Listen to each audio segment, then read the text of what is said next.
¿Quién eres? ¿Qué espíritu obsesivo y juguetón te acosó hasta la eternidad? En aquel momento sintió que en su propia cabeza estallaba un fogonazo ardiente y deslumbrante, y nada más. Más allá de la leyenda hay un hombre acorralado que tratará de equilibrar el peligro, la literatura, el alcohol y las mujeres. Un hombre que había colocado a Cuba en su itinerario épico y controversial. Lo persigue la obsesión por la muerte. Tiene que llegar a un límite que desconoce. No creo que nunca más vuelva a tener miedo, dijo Macomber dirigiéndose a Wilson.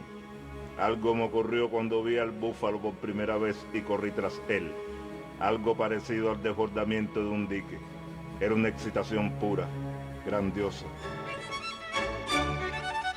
Recuerdo el estremecimiento tras la rápida lectura de la breve vida feliz de Francis Macomber. Los asesinos, fiesta, el viejo y el mar. El convencimiento de que un hombre puede ser destruido pero no derrotado. Islas en el Golfo, donde La Habana de los años 40 te sabe a abandono, a refugio, a borracheras de melancolía, a falda de mujer, a mar. Cuba te embriaga, te seduce, corrompe tu resistencia.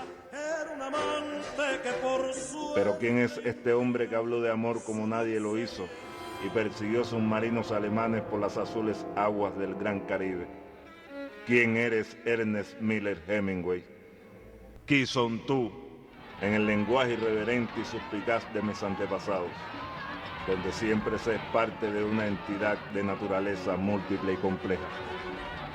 Hemingway es el americano, gigantesco, impresionante. Un ser humano, con defectos y virtudes como cualquier mortal. ¿Por qué los cubanos lo respetan? Él hasta puso una ametralladora en el yate Pilar y salió a cazar. Tomaba mucho mojito ahí, sabroso, daiquiri. ¿Y por qué se suicida? Cuba no le debe absolutamente nada a Hemingway. Tampoco fue, como dicen algunos, que él no tenía ningún interés por la isla. Hemingway es un fantasma que camina por las calles de La Habana. Nadie le impuso Cuba a Hemingway. Cuba fue quien se impuso a Hemingway. Hemingway comienza a apropiarse de las islas del archipiélago de Cuba. Va ganando espacio en el imaginario popular. Entra como solo podía entrar, de golpe, sin pedir disculpas por su poderosa anatomía, acariciando el lomo de una nación que se rendía a su encanto.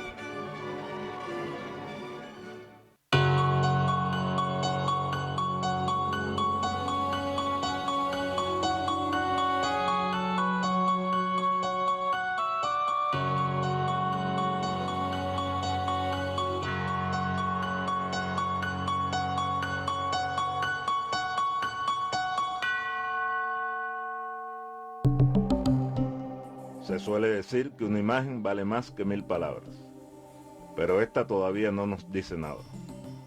Es solo un hombre. Como todos, aparenta ser feliz. Ya que nos lo pide, acerquémonos, pero solo un poco. En el año 1927, Hemingway se divorcia en París de su primera esposa, ya que había encontrado una nueva compañera sentimental, Pauline Pfeiffer. La nueva pareja decide instalarse en Estados Unidos. En tránsito hacia la Florida, el vapor Orita hace una breve escala en La Habana.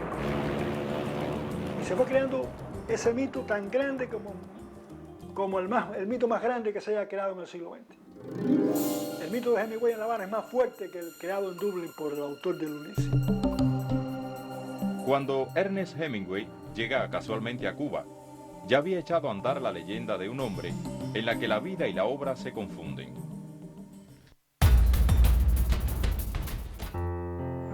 Te preocupaste por nosotros cuando el temporal, Boy. Quisieras que nos hubieras visto entrar por la bocana mientras el mar rompía contra el morro. Mirando más allá, divisó la bahía en calma a sotavento de las colinas que coronaban Casablanca, donde estaban anclados los botes de pesca y donde sabía que estaba su propio barco. Al otro lado de la bahía vio la antigua iglesia amarilla y el desparramamiento de las casas de reglas, casas rosadas, verdes y amarillas, y los tanques de almacenaje y las chimeneas de las refinerías, y detrás de todo ello, las colinas grises próximas a Kojima. Ernest Miller Hemingway había nacido en Oak Park, Illinois, Estados Unidos, el 21 de julio de 1899. Su padre, Clarence Edmund Hemingway, era médico, y su madre, Grace Hall, fue siempre una gran aficionada a la música. En mayo de 1918, luego de ser rechazado, es finalmente reclutado como conductor de ambulancia de la Cruz Roja para servir durante la Primera Guerra Mundial. Tiene la suerte de ser el primer norteamericano que hieren en la Primera Guerra Mundial. Tiene hasta ese récord, vaya. Sin cumplir aún los 19 años, con las piernas heridas y una rodilla rota, fue capaz de cargar en hombros a un soldado italiano para ponerle a salvo. Este acto heroico lo hizo acreedor de la Medalla de Plata al Valor, concedida por el gobierno italiano. La amistad de los escritores Sherwood Anderson, Gertrude Stein, Ezra Pound, Scott Fitzgerald y Jane Joyce le servirán de aliento a su pulso literario.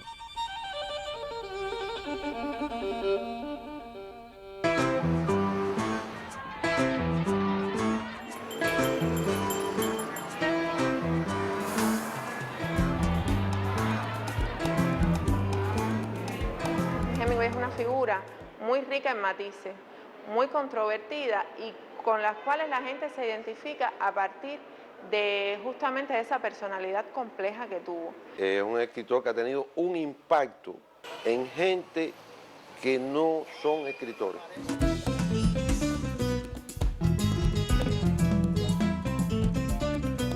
Hemingway es una personalidad que está muy ligada a Kojima, a la terraza. Por eso es que se ha convertido en un motivo, ¿no?, realmente de mi pintura. Y particularmente era una buena persona. Como gente, yo lo conocí. Es muy recurrente, ya a modo de leyenda, escuchar que casi todos los pescadores dicen haber conocido a Hemingway, aunque sus edades no coincidan con la etapa de Hemingway en Cuba.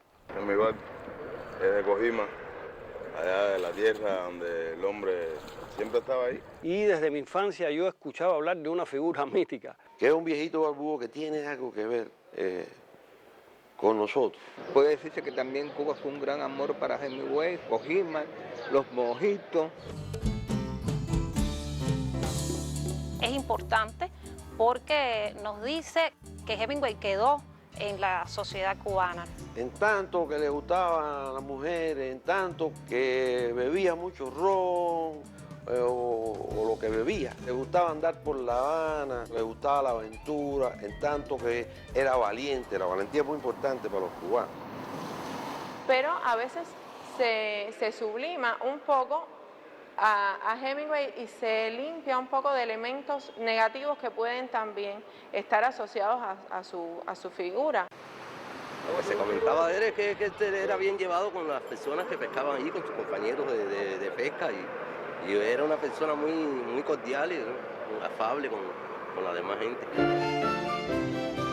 Hemingway llega a Cuba por primera vez el 1 de abril de 1928 a las 10:50 de la noche, con cielo nublado y brumoso. A pesar de que el clima no se postró ante su presencia, La Habana lo electrizó desde el primer momento. Un modesto cuarto sin número del Hotel Ambos Mundos devino durante pocas horas su primer refugio cubano. Venía en una escala técnica de Europa a Key West, venía con Pauline Pfeiffer, su segunda esposa, que estaba embarazada de Patrick Hemingway. Hay quien dice que ese día se enamoró de La Habana, ahí viene aparte del mito cubano. 2 días después sale rumbo a Cayo Hueso, Florida, donde se instala y descubre su devoción por el mar. En Key West el tío de Paulina, que era un multimillonario de los cosméticos, le había comprado a la sobrina una mansión. A partir de 1928 hasta 1939, Hemingway visitó Cuba todos los años. Sabemos con certeza que un año después, el 1 de abril del 29, Hemingway regresa a La Habana. Hemingway se convierte en un asiduo tripulante del yate Anita, cuyo propietario es un hombre enigmático, Joe Russell, que lo acercará a las aguas de Cuba, presumiblemente tras el rastro del pez aguja. Frente a La Habana, la pesca de la aguja era realmente impresionante por la cantidad de agujas, por el tamaño de las agujas. Sin embargo, algunos sucesos todavía en la sombra acompañan la historia de aquellas travesías. ¿Quién es Joe Russell? Joe Russell era el dueño del Sloppy Joe de Key West, un bar cuya clientela era bastante aventurera. Eran los años en que imperaba la llamada ley seca en Estados Unidos. La proximidad de Cuba, famosa ya por sus licores, la convertían en una verdadera tentación. Se sabe además que Joe Russell en determinado momento contrabandeó rones y alcoholes de alta calidad para el Sloppy Joe de Key West. Se dice también que Hemingway estuvo implicado en alguno de esos contrabandos y que la Anita carenaba ya en la desembocadura del río Jaimanita. Lo cierto es que en el año 1929, Hemingway comienza a realizar continuas navegaciones por el norte de Cuba, apasionándose por la pesca de la aguja de abanico. Alquila una habitación en el Hotel Ambos Mundos por $2 diarios. Tiene en plan permanecer 2 semanas en Cuba. Y estuvo 2 meses. La complicación tiene rostro. Cuba lo va a maravillar de formas disímiles.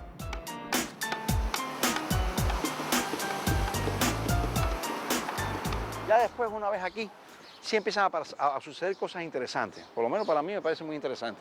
Él empieza a estar más tiempo aquí que allá, o tanto tiempo aquí en La Habana como en Cayo Hueso. Poco a poco se fue involucrando y poco a poco fue acercándose más al pueblo de Cuba.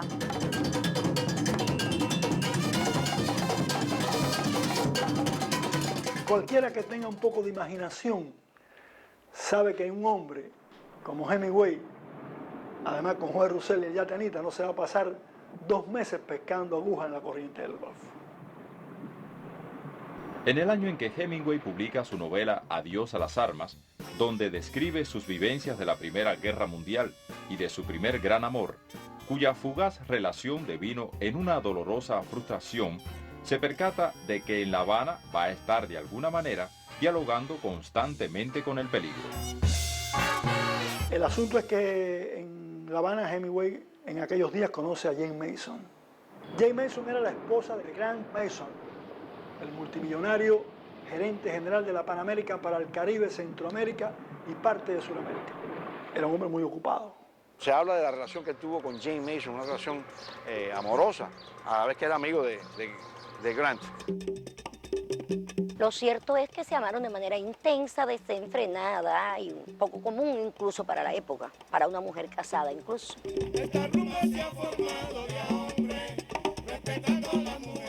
Hay un momento en que Hemingway decía, las noches en el Sanssouci y los amaneceres en Jaimanita. La isla fue un punto de inspiración, un detenerse en el camino, un acercarse a su mundo interior.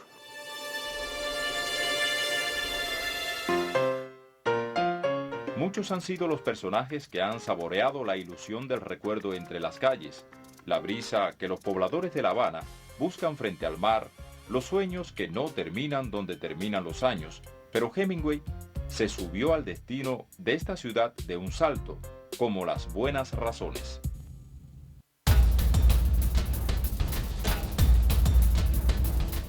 Dijo al chofer que lo llevase al Floridita, pasando por la calle O'Reilly. Antes de que el vehículo diera la vuelta a la plaza, frente a la embajada y el ayuntamiento, y de que enfilase la calle O'Reilly, alcanzó a ver las altas olas que se alzaban en la boca del puerto. En la bocana el mar estaba embravecido y turbulento, y el agua color verde claro rompía contra la roca en la base del morro.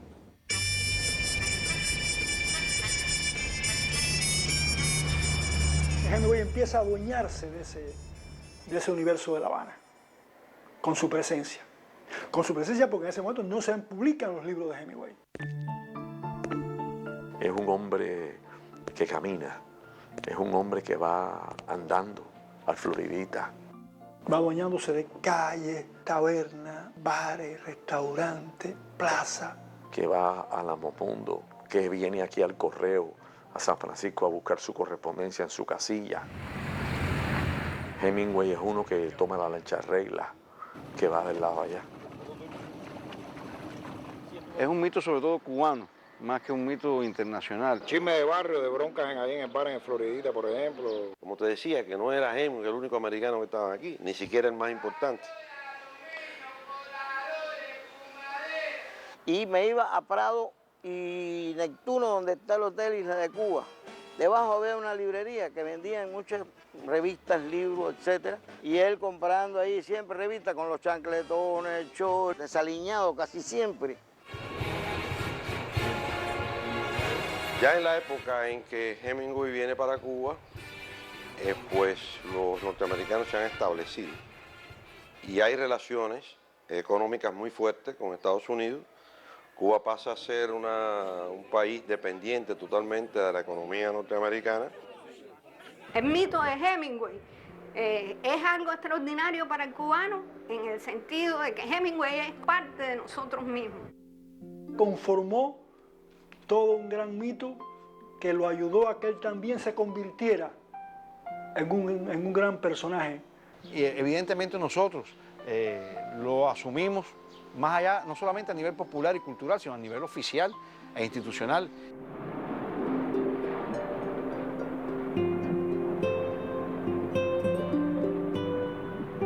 Y hay un culto a Hemingway, por momentos desmedido, al punto de que usted no puede arañar, por decirlo cubanamente, la imagen de Hemingway en el sentido metafórico de la palabra imagen, mínimamente sin que alguien salte y diga que usted se está proyectando inadecuadamente contra la cultura cubana. Todavía debe andar ese fantasma de Hemingway, caminando por Obispo, por Lamparilla, por Obra Pía, caminando por ahí del Floridita hacia la plaza de la catedral y encontrándose con el caballero de París que lo saludará por ahí y entrará ahí esa zona de la bodeguita del medio y verá ahí a Felito Ayón y a Nicolás Guillén esperando a José Luciano Franco. La cosa empezó en el Floridita mediodía. Había tomado unas copas con unos políticos cubanos ansiosos por ansiosos echar rápidamente un trago.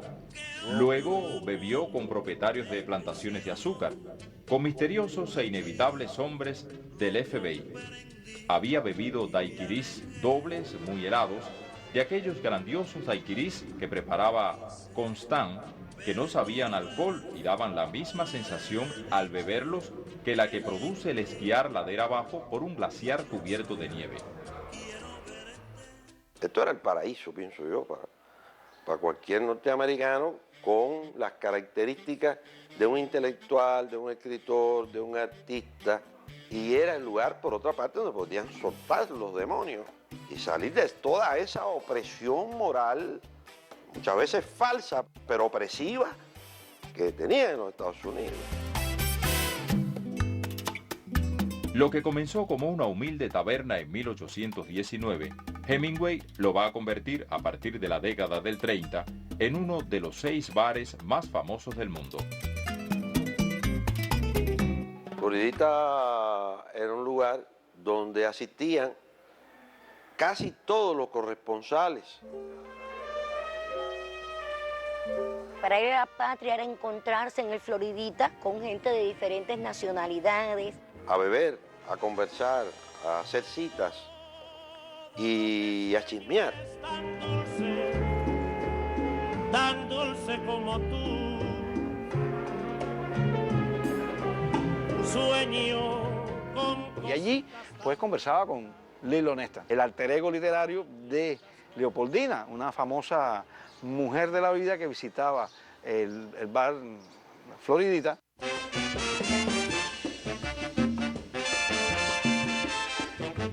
Esto era también un gran prostíbulo, esta ciudad. Esto era un lugar, una ciudad de pecados, donde los norteamericanos podían cometer pecados que no cometían después en los Estados Unidos.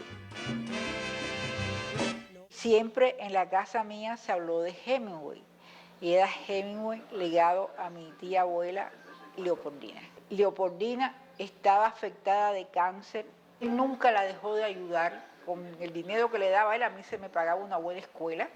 E incluso es ahí en el Floridita donde Mary Welsh, la cuarta esposa de Hemingway, conoce a Leopoldina porque Hemingway se la presenta. En la década del 30 fue para Hemingway una época torrentosa.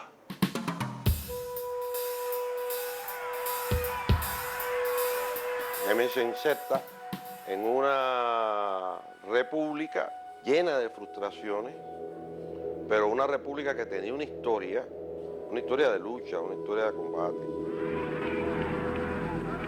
Hemingway además asiste en los días del derrumbe de la tiranía machadista, está aquí en La Habana. Novelas como es el caso Tener y no tener, que Hemingway publica en el año 1937 y tiene que ver con las calles de Ciudad de La Habana, tiene que ver con la presencia de Hemingway y sus visitas constantes en Cuba. Es probable que Hemingway no entendiera todavía las soluciones abruptas, la figura del títere. La furia como vocación. Fue un testigo que sin embargo no quiso callar. Su novela Tener y no tener comienza en esta plaza, con otro amanecer, con otras circunstancias. Pasa la página y se inventa algún protagonismo. Se va a África. La caza constituirá otra de las pasiones de Hemingway. Entre 1933 y 1934 realiza su primer safari en África. Nacerán algunos cuentos imprescindibles como Las verdes colinas de África, Las nieves del Kilimanjaro y La breve vida feliz de Francis Macomber.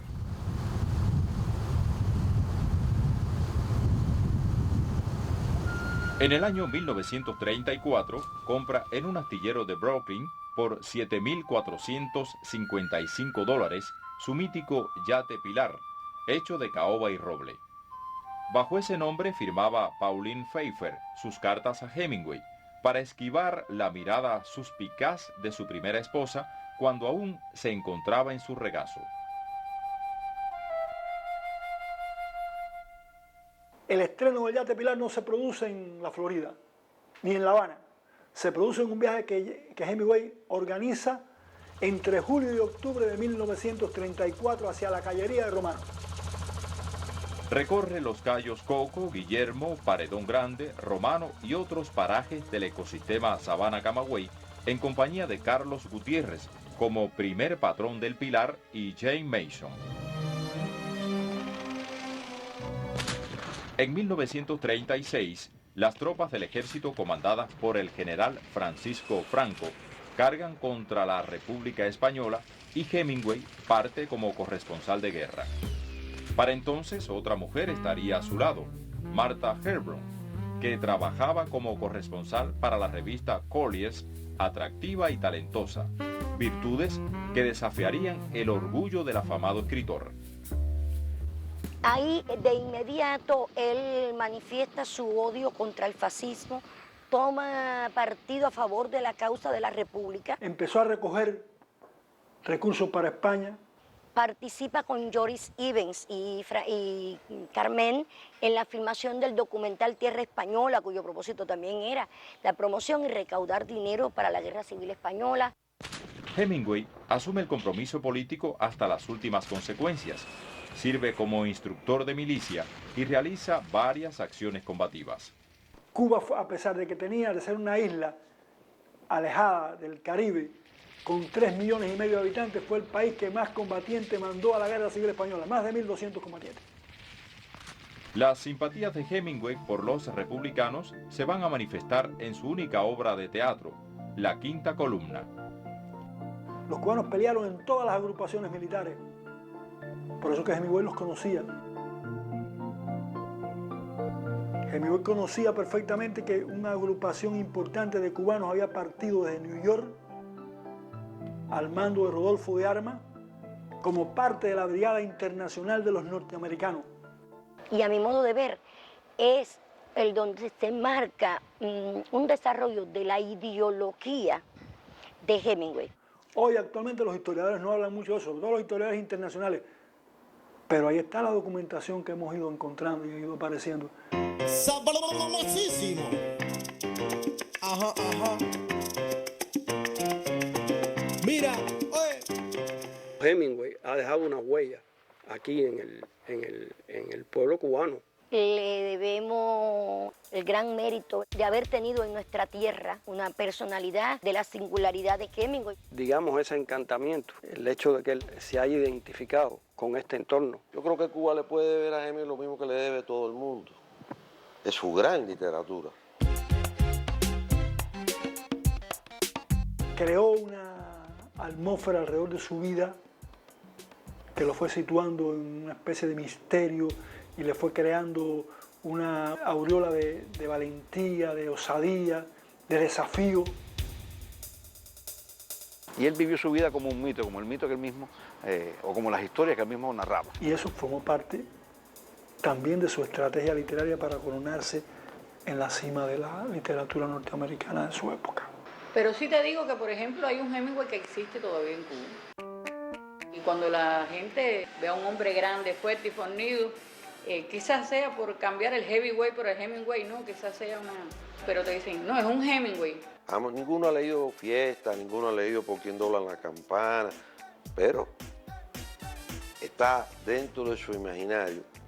Y uno dirá, bueno, así no es la cosa, no, pero es que así es el imaginario popular.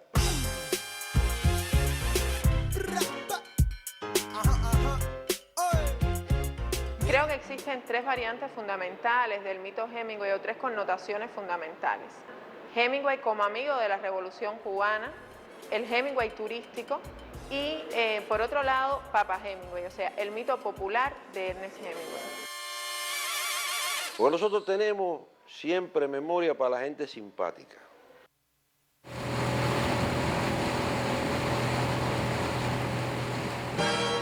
Hemingway regresa a Cuba en 1938, poco antes de caer la República bajo las huestes de Franco. Desde entonces va a aparecer en la lista de autores prohibidos en España. Retorna al que sería su lugar de residencia en La Habana, el Hotel Ambos Mundos, en la calle Obispo número 153, esquina Mercaderes, habitación 511.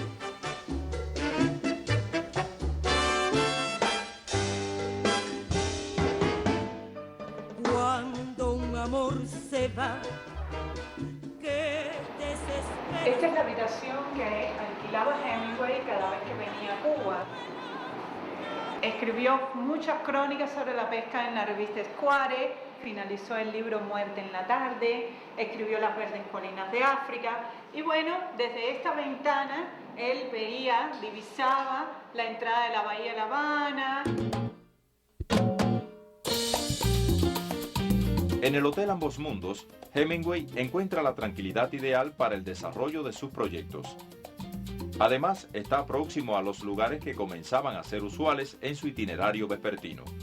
El Floridita, la Bodeguita del Medio, el restaurante Zaragozana, pero a su compañera Martha Herlong no le gustaba.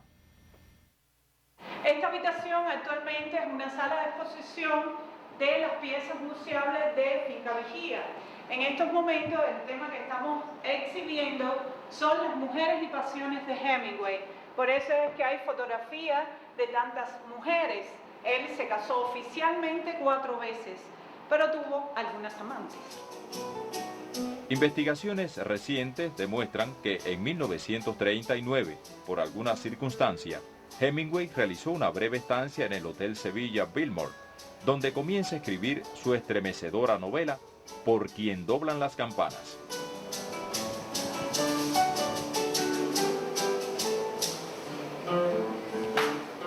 Cuentan que una tarde, después de pelearse a gritos, su compañera decide salir fuera de la ciudad manejando un auto rentado.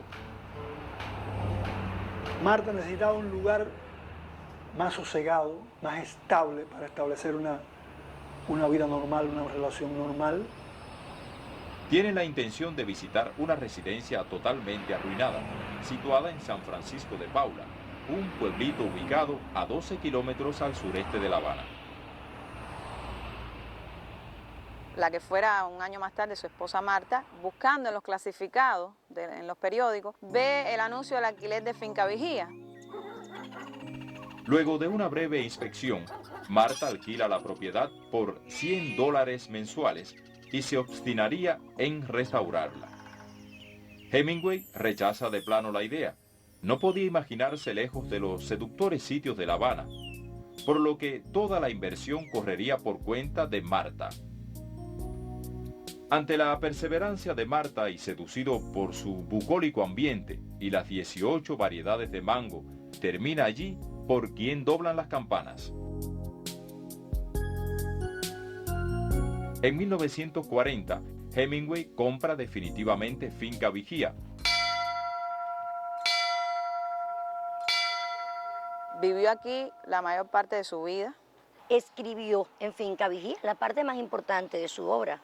Por ahí pasaron grandes deportistas, actores importantes. Quedan aún muchos puntos álgidos en la vida de Hemingway y específicamente en su relación con Cuba que se quieren obviar. ¿Hasta qué punto conoció en intensidad y en profundidad el carácter de la nación, su ser, etcétera? No lo sabemos.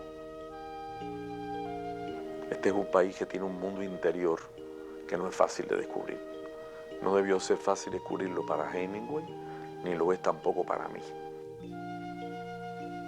Pero Cuba indudablemente es un país atractivo, un país del Caribe, que se prestaba mucho para su tranquilidad de escritor. Sin embargo, yo a veces tengo en cuenta, debido a la cosa entre los americanos que han venido aquí a colaborar y los americanos que han venido a joder.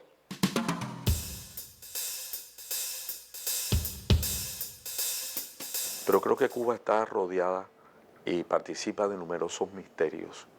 No es solamente el de Hemingway, ni tampoco el de Lezama.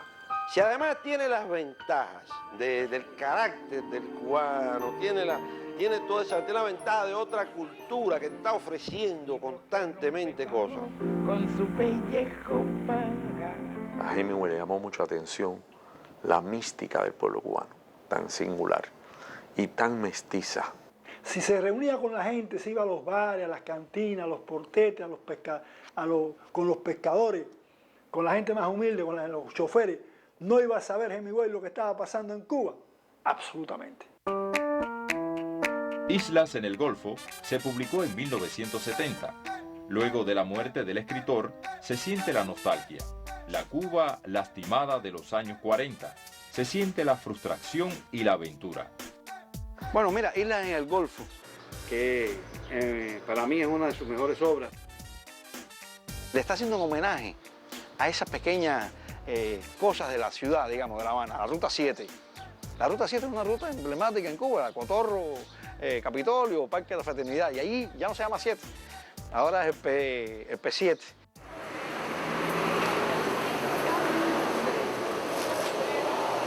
Una buena lectura de Islas en el Golfo nos permite conocer muchos aspectos biográficos importantes de Hemingway y su relación con Cuba. Islas en la corriente, me gusta decirlo así, en la corriente, porque me parece que es una pésima traducción decir que es Islas en el Golfo. Hemingway nunca trata de islas en el Golfo.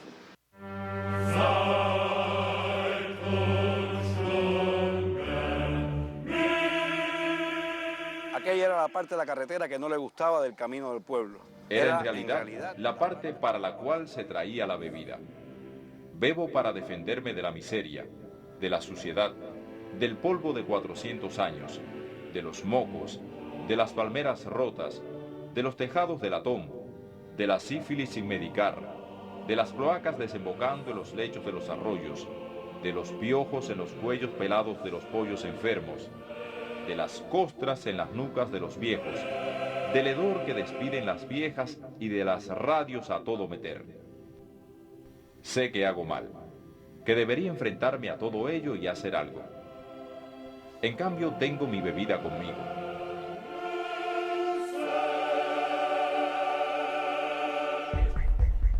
La pérdida de la República Española deja una herida demasiado sensible en un hombre que no está hecho para la derrota. Hemingway estaba muy inquieto con lo que estaba ocurriendo en Cuba. En el horizonte, la amenaza nazi se va convirtiendo en una pesadilla y Hemingway otra vez se verá envuelto en extrañas aventuras. y comienza a fraguar la idea de crear una agencia de inteligencia antifascista. Los seguidores del fascismo en Cuba conspiran y tratan de mantener su apoyo a la España franquista y a la Alemania nazi. Hemingway instaló en Finca Vigía el cuartel general de esa agencia antifascista. Empezaron a llegar los informes de los agentes de Hemingway. Llamó al proyecto Fábrica de Maleantes. Comienza a enviarse informes directamente a Edgar Hoover de la inteligencia norteamericana, concretamente de Ledy. Uno de los informes, en una época muy temprana, precisaban que Hemingway estaba investigando la corrupción dentro del aparato militar cubano. Los Estados Unidos de América entran en la Guerra Mundial, arrastrando tras sí a su cercana neocolonia. Cuba se incorpora a la guerra, atrevidamente declara la guerra a Alemania, Italia y Japón. A partir de la entrada de los Estados Unidos en la guerra, con el ataque a Pearl Harbor el 7 de diciembre de 1942, hubo un auge de la actividad de los submarinos alemanes contra el tráfico marítimo en toda esta región. Por lo que el embajador de los Estados Unidos en Cuba, Spruill Braden, trata de desviar la atención de Ernest Hemingway, concibiéndose una de las aventuras más insólitas que escritor alguno emprendiera hasta los días de hoy. El yate Pilar se le dieron fusiles automáticos, se le dieron bombas de mano, ametralladoras, toneles explosivos, se le artilló y comenzó la gran aventura de perseguir submarinos alemanes en el canal de la Florida y sobre todo en el canal viejo de La Habana. Suceso que servirá de base al argumento principal de la tercera parte de la novela Islas en el Golfo.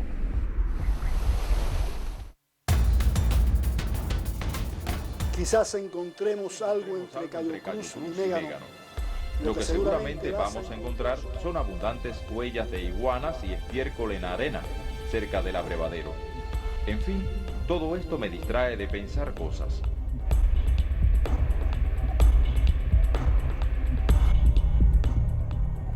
Este barco y su tripulación y los canallas a quienes perseguimos.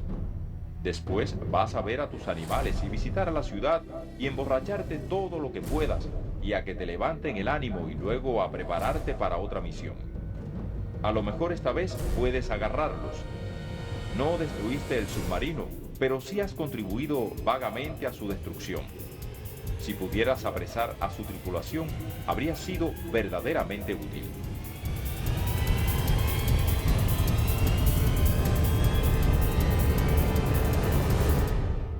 En ese periodo de tiempo se hundieron en aguas del Caribe y el Atlántico Occidental 263 buques mercantes. Prácticamente el tráfico marítimo colapsó. El 12 de agosto de 1942, los submarinos alemanes hundieron dos barcos cubanos, el Santiago de Cuba y el Manzanillo. Hay una fotografía, inclusive, es el momento en que se hunde el Santiago de Cuba y fue tomada desde otro buque mercante que iba en el convoy. Hemingway nunca se encontró con un submarino alemán, realmente, es una locura. Percibió el olor típico de guano de las aves en las rocas. El fondo estaba claro y la marejada era fuerte. Levantó los ojos hacia la casa pintada de blanco y el alto faro alto y anticuado, y luego miró más allá de la alta roca, hacia los verdes cayos, y después hacia la punta rocosa y estéril de Cayo Romano. Siempre sentía emoción al avistarlo o al alejarse de él. Habían caballos y animales cimarrones y jabalíes en aquel cayo, y Thomas Hudson se preguntó por un momento cuánta gente había abrigado la ilusión de colonizarlo. Tenía colinas con abundante hierba y hermosos pastos y excelentes zonas arboladas, y en cierta ocasión una colonia llamada Versalles, porque sus miembros eran franceses que intentaron vivir en romano.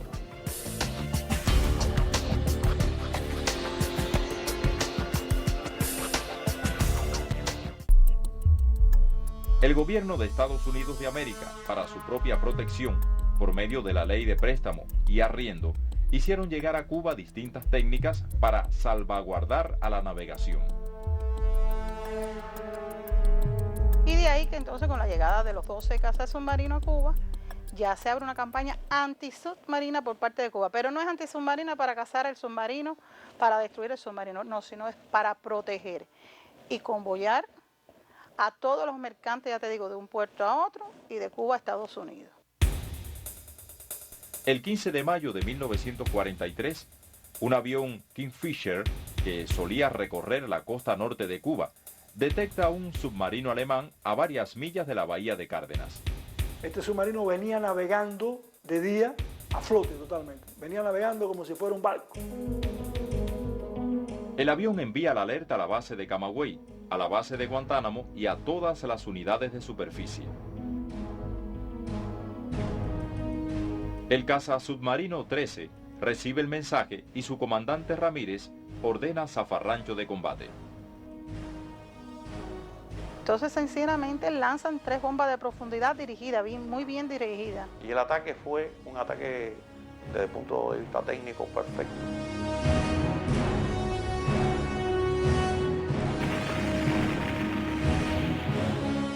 Lográndose así una de las proezas de la Marina de Guerra cubana, el hundimiento del submarino alemán U-176.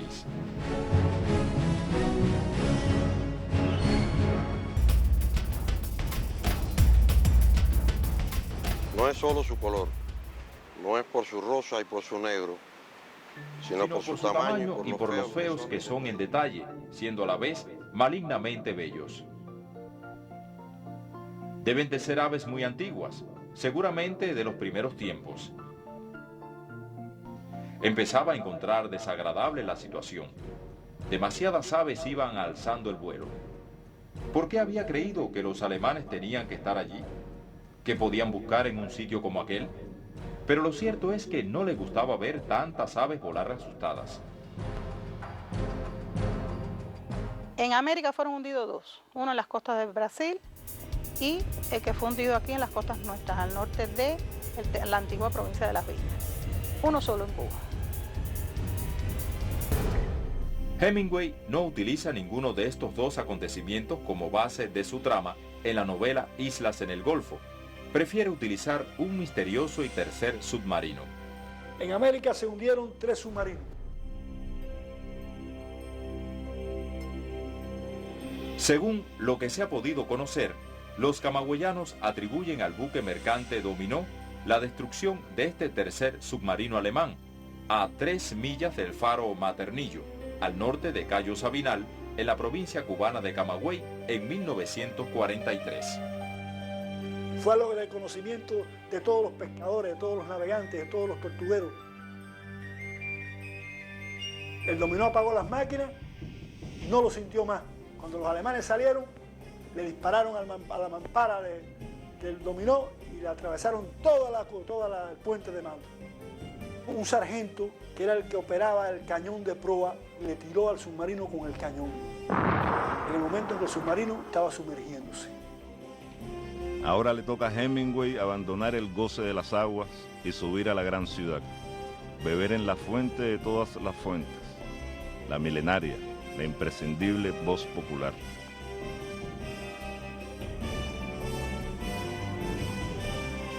Pero al otro día recalaron a Cayo Sabinal, grasa, productos de la plaza, alimentos, una serie de elementos de un naufragio, indudablemente de un submarino.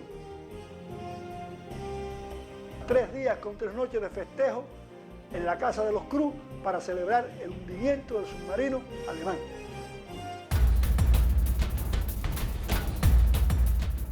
Se llevaron los botes y asesinaron a algunos pobladores hace más o menos una semana. Así que debe ser la tripulación del submarino que se atribuye Camagüey.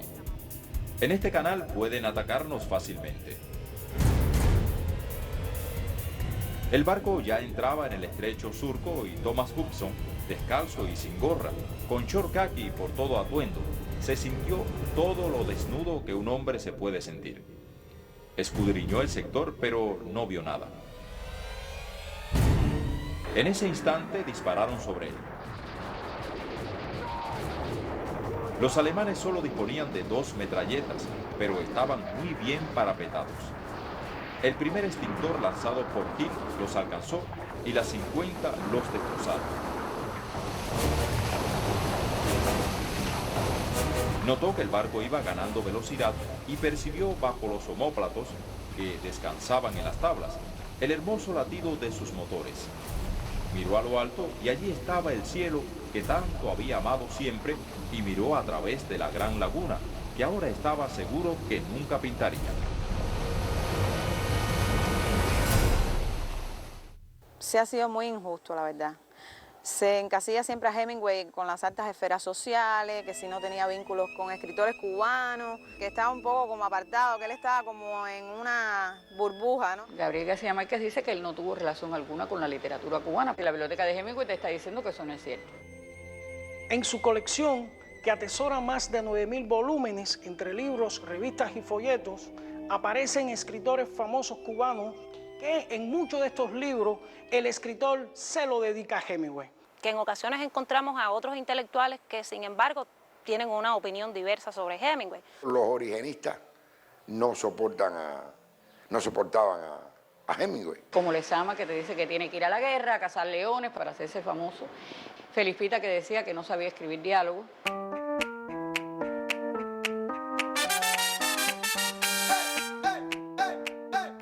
Amigos cubanos tenía pocos. Y cuando él menciona a algunos de sus amigos cubanos, casi todos son de la alta burguesía. Pero también era el hombre que salía a caminar por el pueblo y hablaba con la gente del pueblo de San Francisco de Paula. El hermano mío, lamentablemente, lo mató una carreta.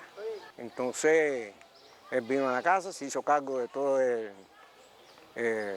funeral, cuando aquello todavía había que pagarlo. Nosotros queremos que esté con el pueblo, jugando pelota con los niños en el barrio, y eso pasaba poco, y pasaba con cierta medida y con otros intereses. El primer equipo de béisbol que tiene San Miguel del Padrón como municipio lo crea Hemingway en el año 40. Y cuando uno se ponchaba, él se reía, él se divertía con nosotros como si fuera un niño más. Llegaba del tiro a pichón, llegaba con las ensartas de paloma y los llamaba y se las daba. Y era una forma que ellos tenían de comer también. Papa para nosotros fue un padre. La relación más grande que tuvo Papa aquí en Cuba fue con nosotros. En marzo de 1944, Hemingway llega a Europa como corresponsal en medio de la Segunda Conflagración Mundial. Participó en vuelos de aviación sobre las líneas alemanas en Francia, estuvo en el desembarco en Normandía. Peleó con los maquis franceses, entró en París primero que las tropas americanas, que eso no se lo perdonaron nunca. Casi agotándosele la cuota de aventuras para esa temporada, de paso por Londres conoce a Mary Wells y allí se le divide el corazón. Después de una rivalidad enconada, Martha Hebron se va a convertir en la única mujer que lo amó y lo abandonó. Fue corresponsal de guerra hasta los últimos años de su vida. Y yo la conocí en el año 85, con más de 70 y tantos años. Y salió de aquí para Nicaragua porque estaba cubriendo la guerra de los contras y los recontras. En mayo de 1945 llega Mary Wells a Finca Vigía. Ernest Hemingway y Mary Wells se casan en una pequeña iglesia del Vedado Habanero.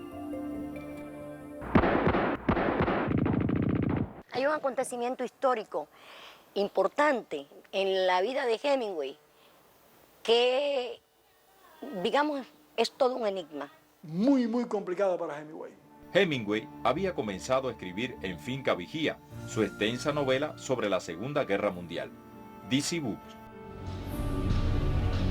En el año 1947, un grupo de jóvenes cubanos, dominicanos fundamentalmente, con apoyo del presidente de la República de Cuba, Ramón Grau San Martín, organizan una expedición en Cayo Confites, al norte de la provincia de Camagüey, con el objetivo de destronar la sangrienta tiranía de Leónides Trujillo en República Dominicana.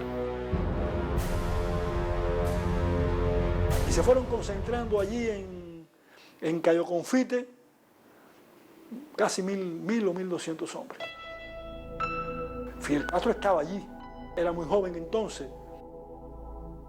Con la expedición de Cayo Confite a Hemingway se le organiza, a mi juicio, una operación encubierta. Empieza todo presiones muy fuertes de la diplomacia norteamericana para que la expedición se vea eliminada. Grau San Martín, un político sin verdaderas convicciones y proclive a servir sumisamente a los intereses norteamericanos, decide traicionar al movimiento antitrujillista. Grau dio la orden al general Genovevo de que capturaran a toda aquella gente. Todavía hoy es un gran misterio la relación de Ernest Hemingway con la organización y desarrollo de la expedición de Cayo Confites. Comienzan a salir algunas crónicas, algunos reportajes en periódicos norteamericanos del sur de la Florida diciendo que Hemingway estaba financiando y organizando una expedición para derrocar al dictador Trujillo. Un agente que viene de los Estados Unidos que se hace pasar por periodista del New York Times, que pasa por Venezuela, Santo Domingo y después llega a La Habana, de apellido Terret, informa de un encuentro con Hemingway en donde refiere que Hemingway está complotado y que está dándole apoyo a los expedicionarios. Grupos paramilitares habían protagonizado, se habían fajado entre ellos mismos, habían protagonizado tiroteos en las calles, además de iniciar un proceso de represión contra la izquierda revolucionaria cubana. Incluso Juan Bosch, el líder dominicano, refiere el caso de que hay toda una serie de espías norteamericanos que están apoyando a Trujillo y entre ellos menciona a este Terret.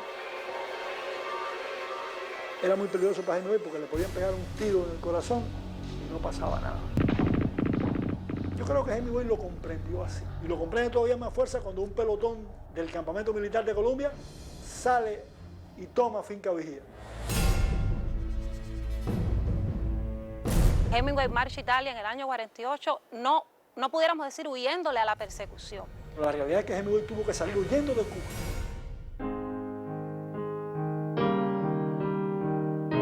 En Italia conoce a la condesita Ivancic. Se enamora. Hemingway necesitaba del amor. Cuando vi el Pilar, pues me interesó porque desde pequeño me había gustado el modelismo. Me propuse hacer un modelo, una réplica lo más precisa posible, pero navegable. Me parece que era una manera personal de honrar y homenajear a Hemingway.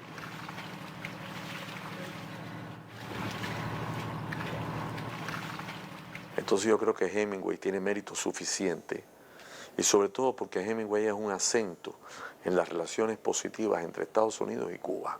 Hemingway es el puente cultural que une los pueblos de Cuba y Estados Unidos. Durante largos años hemos puesto sobre la mesa el diferéndum y sus causas, pero muy pocos se han detenido a encontrar las afinidades. El arte, la cultura, la sensibilidad están por encima de todo tipo de separación, ¿no? o de muros. Y Hemingway precisamente en este sentido una tabla de salvación, porque es quizás el más reciente, el más actual, el más próximo de esas norteamericanas y norteamericanos que tuvieron una relación tan intensa y tan fecunda con Cuba. A su regreso a Cuba, retoma su novela DC Books y separa uno de sus capítulos, convirtiéndolo en la novela A través del río y entre los árboles, publicada en 1950. La crítica lo trató rudamente, tan rudamente que llegó a decir públicamente que el viejo ya estaba agotado y liquidado como escritor. Hemingway todavía le quedaba un último y descomunal suspiro. El día en que sale la primera edición, ya se encarga la segunda edición porque la edición se agota. En el año 1952, respondiendo a un pedido de la revista norteamericana Life, retira de la ya mutilada novela DC Books la historia de Santiago, con el nombre definitivo de El Viejo y el Mar.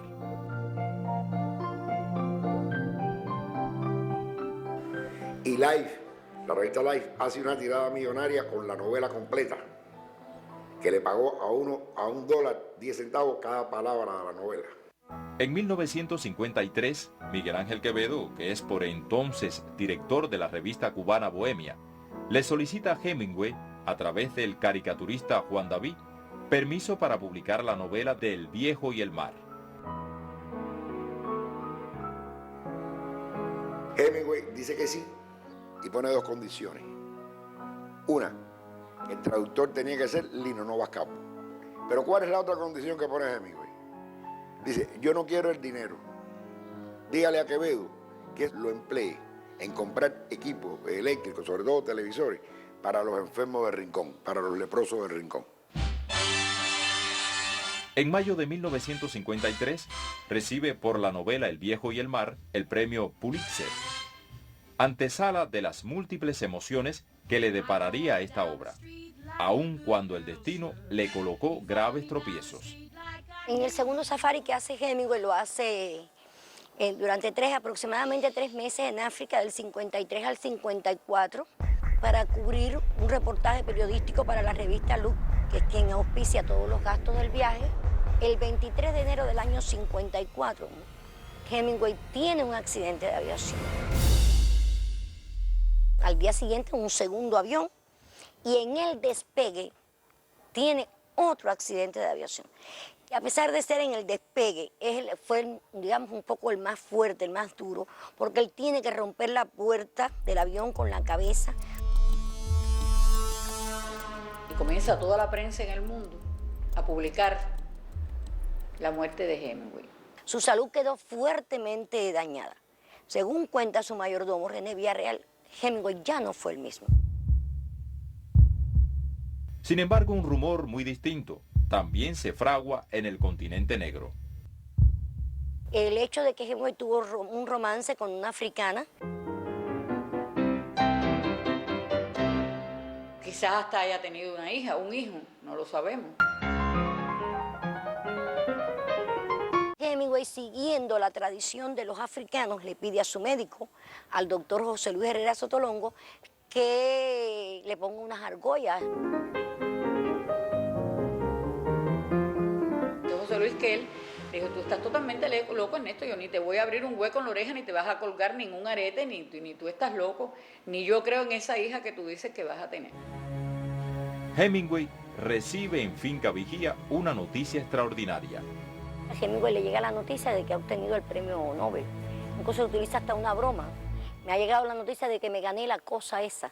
Hemingway le debe mucho a Cuba, porque le debe el Pulitzer y le debe el Nobel. La obra que le merece el Pulitzer y el Nobel en literatura fue El viejo y el mar, que fue pensada y creada en Cuba. Hemingway se alzaba nuevamente como un gran ganador. Supo alzarse sobre las fuerzas más obscenas del género humano, sobre los riesgos de la página en blanco. Soy muy contento de ser el primero cubano sato a ganar este premio y alegre que han dicho las autoridades que era basado sobre un paisaje cubano, que es Cojima, más o menos. Cuando la cervecería Atuey le va a dar un homenaje por sus éxitos y sobre todo por el premio Nobel, él dice que quiere que inviten a sus amigos, los protagonistas del Viejo y el Mar, a sus amigos de Cojima. Participa toda la burguesía, políticos, los pescadores estaban al final. Entonces Hemingway se pasa a la mesa de los pescadores y dice, los pescadores aquí conmigo porque yo también soy un pescador. Allí va a tener otro gesto que va a conmover al pueblo cubano, ganándose ya para siempre su devoción. Decide en el año 56 que la medalla que obtiene por el Nobel vaya al santuario de la Virgen de la Caridad del Cobre, la patrona de Cuba. No la dona a una institución cultural, no la dona a una institución gubernamental, la dona un poco para que sea de todos los cubanos al santuario del cobre.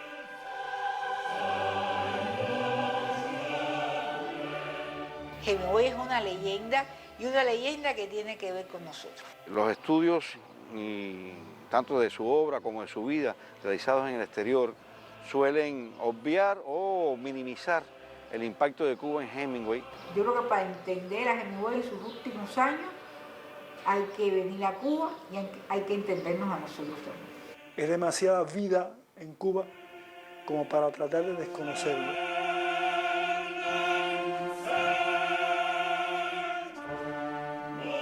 Después del Viejo y el Mar, Hemingway no volvería a publicar nunca más, aunque para él era imposible abandonar la escritura.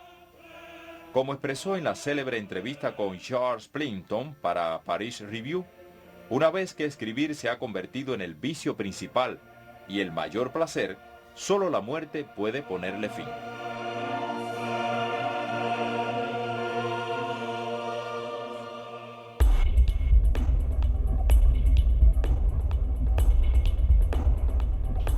Hemingway, en una carta cuando él abandona Cuba porque no quiso soportar más los crímenes de Batista, le dice él a René Villarreal que si los revolucionarios necesitan alguna ayuda, que si necesitan la camioneta, si necesitan transporte, que colabore. Se vinculó a los jóvenes del movimiento revolucionario antibatistiano. Hemingway fue un antibatistiano por excelencia.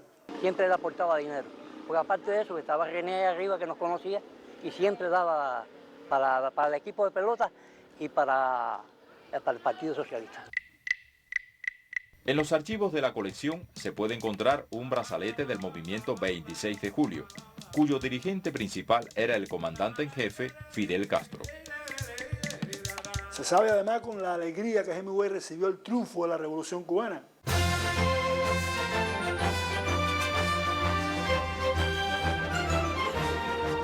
El 4 de noviembre de 1959 regresa a Cuba. Los vecinos de San Francisco de Paula envían una comitiva a recibirlo al aeropuerto. Esa anécdota que cuando llegó de Estados Unidos en un momento determinado que besó la bandera cubana, un fotógrafo se atrasó y le pidió otra vez que lo volviera a hacer. Y él le refutó y le dijo que no, que esas cosas no se hacían para propaganda. Lo hizo, porque lo sintió y lo hizo. En mayo de 1960, se desarrolla en La Habana el 10º torneo de la pesca de la aguja Ernest Hemingway, escenario de un célebre acontecimiento. Fidel Castro, el guía de la naciente revolución, decide participar. Se hace acompañar por el guerrillero heroico Ernesto Che Guevara y la legendaria combatiente de la Sierra Maestra, Celia Sánchez Manduley, entre otros. Llega en el yate Cristal conducido por el patrón Julio Arocha. El primer día de pesca se tiró una aguja frente al morro y como él no tenía conocimiento de lo que era la pesca esa, prácticamente, nada más que la aguja agarró la carnada, él le dio un jalón y le sacó la carnada de la boca. Entonces le expliqué, mire, cuando venga una hay que hacerle así, así, así, porque fíjese que no tiene dientes, ella lo que hace es agarrar y cuando usted le suelta ella va tragando y entonces va a quedar un tiempo para engancharla. Durante 3 días, el líder de la revolución cubana afronta el desafío. Y él me responde, pues yo pensé que esto era más. Digo, no, comandante, tiene su técnica. No, bueno, porque si no, me dijeron que esto era fácil, no, esto no es fácil. Y así cogió 5 agujas para coger el primer lugar. El histórico encuentro entre Fidel y Hemingway se produce el domingo 15 de mayo de 1960, cuando el novelista tiene que entregarle al guerrillero triunfante los distintos premios alcanzados.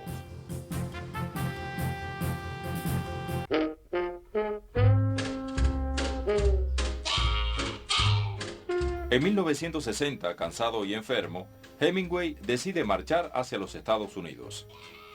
Revelaciones poco divulgadas vierten nueva luz sobre esa decisión.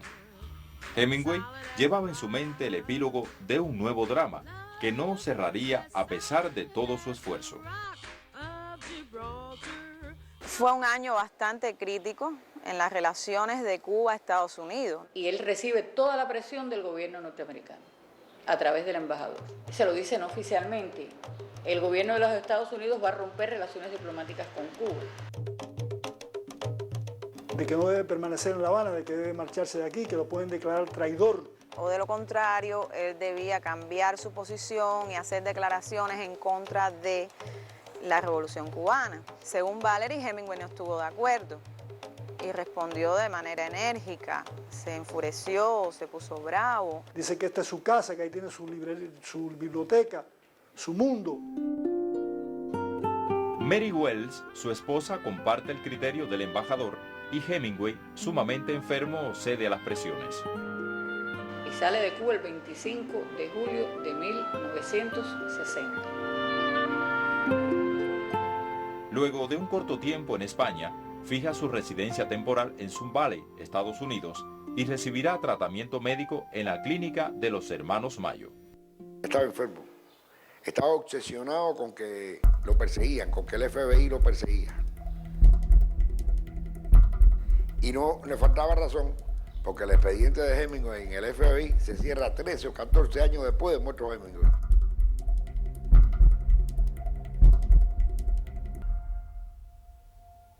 Y esa es la casa de Sun Valley donde Hemingway justamente se suicida.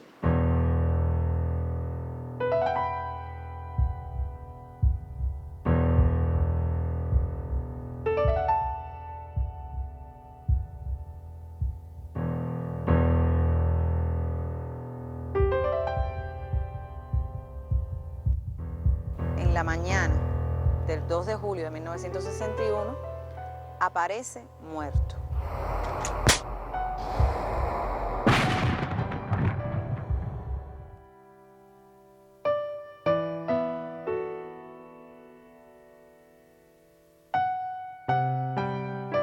Mary siempre declaró que ella se despierta con el sonido del disparo.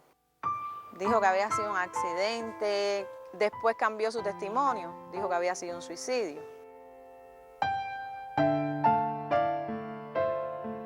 Sabemos que murió. El cómo solo lo sabe Hemingway.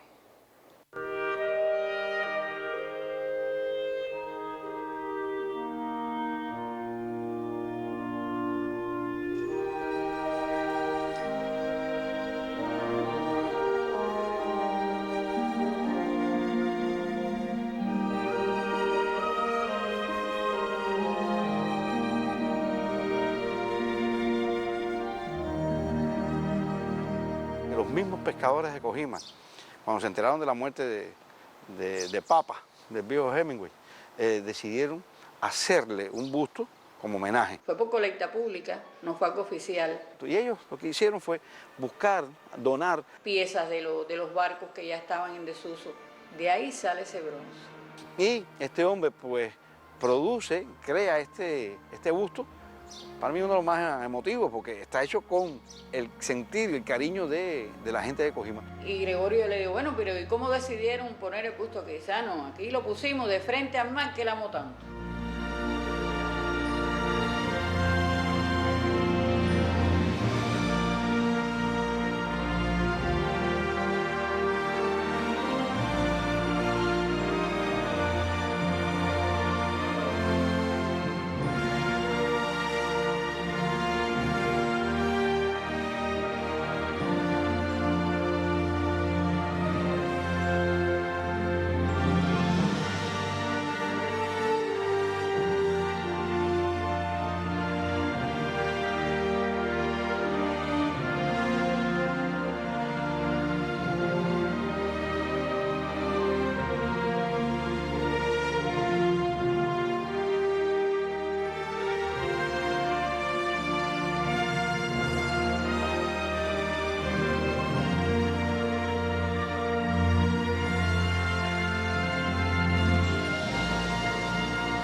Sabrosísimo. Ajá, ajá. Mira, oye.